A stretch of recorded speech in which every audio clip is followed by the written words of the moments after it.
Olá, pessoal. Bom dia, boa tarde, boa noite. Eu sou Nilce da Silva, estudiosa das questões do envelhecimento. Nós estamos aqui para mais um vídeo do nosso canal 50 anos e mais, e o tema do dia de hoje é a invisibilidade social dos idosos. Antes de mais nada, dá um like aí no nosso vídeo e inscreva-se no nosso canal.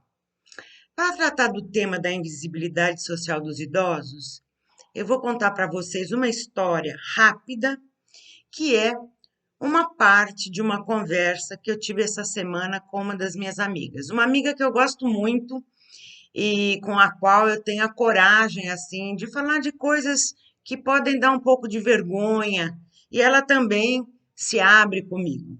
Então, uma parte dessa nossa conversa consistia no seguinte: que muitas vezes nós duas, eu e ela, nós nos sentimos invisíveis nos locais, que nós estamos ali, mas as pessoas não nos veem. Então, eu vou dar para você 4 exemplos que nós vivenciamos separadamente e que em situações em que nós nos sentimos invisíveis para a sociedade. O primeiro desses exemplos é: eu estava numa fila para pagar o que eu tinha consumido num carrinho de praia, aqui na orla de Praia Grande, e do nada, um rapaz grande, assim, forte, entrou na minha frente na fila para pagar primeiro. E como eu já estava na beira ali para pagar, ele logo que entrou na minha frente, cortando fila, já estendeu o braço.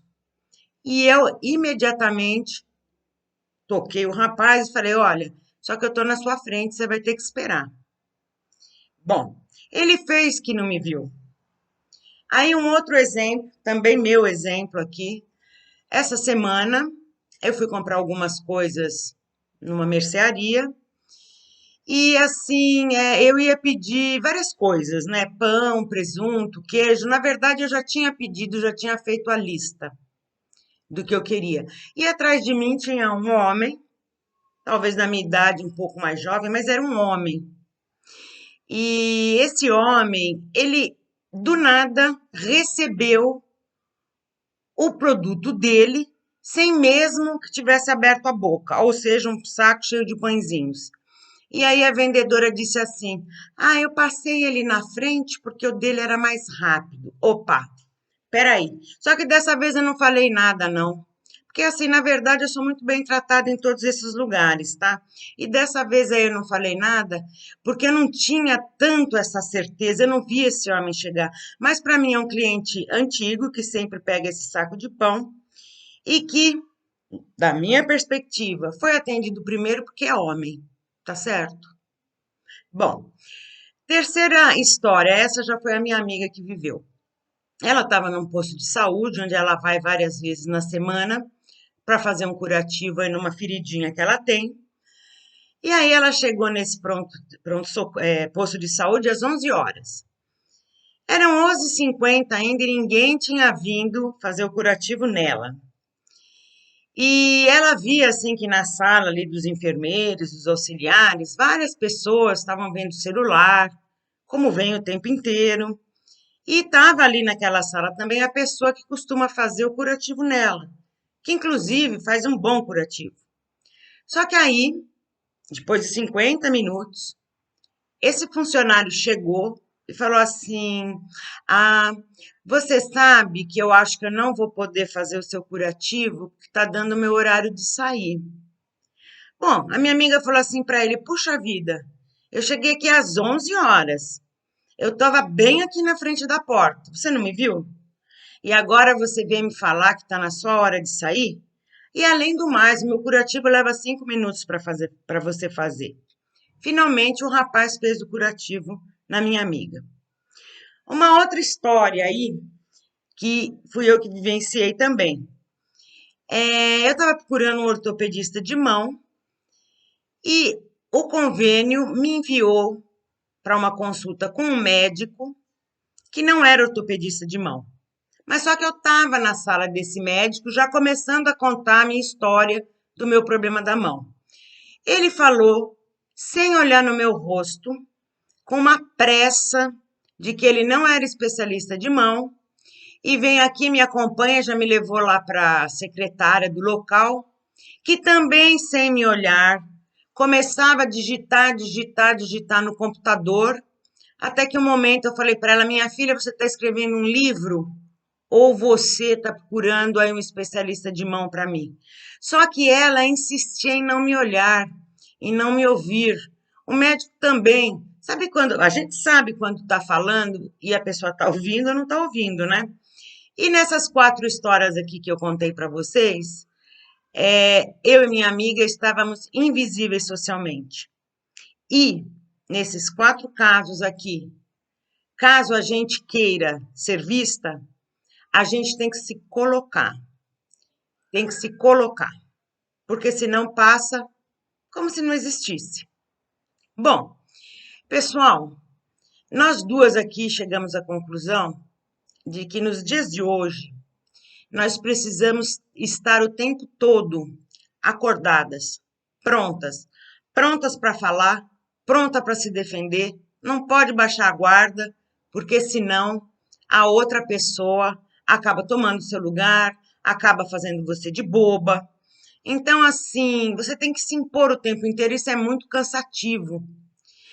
Do meu ponto de vista, agora eu quero analisar um pouco isso que a gente está vivendo aqui.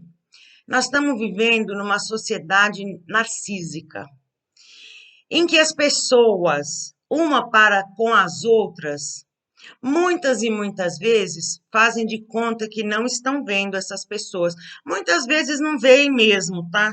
Muitas vezes fazem de conta. E de tanto fazer de conta, muitas vezes terminam por não ver. E a gente sabe, né, que dentro do transtorno da personalidade narcisista, o fato de fazer com que o outro se sinta invisível é uma das técnicas de tortura psicológica. Então, nós vivemos, do meu ponto de vista, numa sociedade em que nós nos torturamos o tempo inteiro.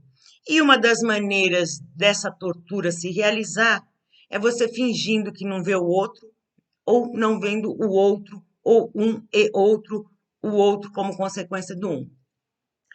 A gente tem que saber também que, de acordo aqui com as pesquisas na área da sociologia, no Brasil tem muitos empregados que são invisíveis, muitas pessoas invisíveis. Nós estamos falando dos garis, dos entregadores, dos camelôs, dos ascensoristas, dos cobradores, dos jardineiros, faxineiros, coletores, gandulas. E aqui você pode colocar tudo no feminino também, entregadoras, camelôs, ascensoristas, que é o mesmo gênero, cobradoras, jardineiras, faxineiras, coletoras, etc. E o idoso. O idoso também é invisível. E aí, para eu falar dessa invisibilidade do idoso, eu separei aqui para gente um texto, um parágrafo, tá? Que eu quero ler para vocês, que foi escrito pela Ecléa Bose, que era, né, porque já faleceu, infelizmente, uma professora que estudava envelhecimento do departamento da Faculdade de Psicologia da USP. Então, vamos ver o que ela escreveu aqui. A velhice parece ser uma característica forte o suficiente para suplantar todas as demais no processo de reconhecimento social, porque, contraditoriamente, confere status e é um estigma para seus portadores. Envelhecer é o destino natural de todas as pessoas que sobrevivem às demais fases da vida, e este processo representa a superação dos desafios da própria existência. Nesse sentido, a velhice é admirável e os cabelos brancos são sinais distintos dos indivíduos que merecem respeito em razão de suas vivências e experiências acumuladas. Os idosos são guardiões da memória coletiva e estão em posição privilegiada para reforçar e transmitir aos mais jovens os valores que orientam a vida em sociedade. Por outro lado, a valorização pessoal na sociedade contemporânea tende a ser associada à capacidade do indivíduo ser produtivo e gerar subsídios para a manutenção de sua própria existência. A velhice é, então, desvalorizada, porque corresponde ao momento de declínio das capacidades físicas e mentais, a partir do qual se estará dependente de outrem, de modo cada vez mais irreversível. Então, pessoal, Cleabós é uma autoridade, era uma autoridade no que diz respeito às questões do envelhecimento. Então, apesar, né, das lentas e graduais transformações que a nossa sociedade está sofrendo, das vozes que estão se colocando para lutar contra essa invisibilidade social dos idosos, isso acontece e muito, né? Eu acho que uma primeira pista para reflexão, até para a gente tentar mudar um pouco a sociedade, é saber que aquele que faz o outro invisível, ele também é feito como invisível.